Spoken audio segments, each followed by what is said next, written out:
প্রকল্পের উপকারভোগী শিশুদের অভিভাবকদের আর্থসামাজিক অবস্থার উন্নয়ন ও টেকসই জীবিকা নিশ্চিত করার লক্ষ্যে আয়বর্ধক কর্মসূচির আওতায় মধুপুরে বিনামূল্যে গবাদি পশু বিতরণ করা হয়েছে। টাঙ্গাইলের মধুপুর উপজেলার বেড়িবাইদ ইউনিয়নের শেডবোর্ড বিবিসি এর সহযোগিতায় ও ক্যাম্পাসন ইন্টারন্যাশনাল বাংলাদেশের অর্থায়নে এবং মধ্য ও দক্ষিণ বাংলাদেশ শিশু উন্নয়ন প্রকল্পের উদ্যোগে প্রকল্পের একটি ভিটি রুমে এই বিতরণ অনুষ্ঠান আয়োজন করা হয়।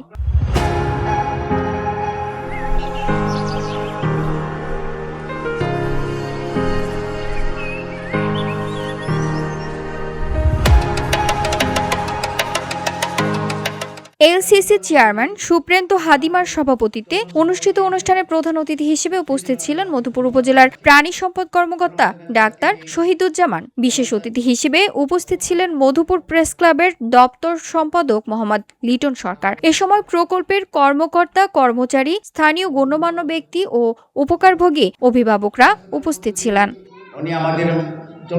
প্রধান অতিথির বক্তব্যে ডাক্তার শহীদুজ্জামান বলেন, গবাদি পশু পালন একটি লাভজনক ও টেকসই আয়মুখী কার্যক্রম। সঠিক পরিচর্যা ও ব্যবস্থাপনার মাধ্যমে এই পশুগুলো অভিভাবকদের পারিবারিক আয় বৃদ্ধিতে গুরুত্বপূর্ণ ভূমিকা রাখবে।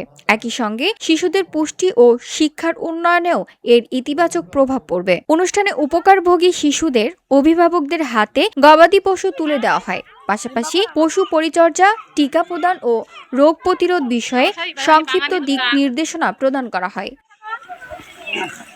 VOD Bangla news desk.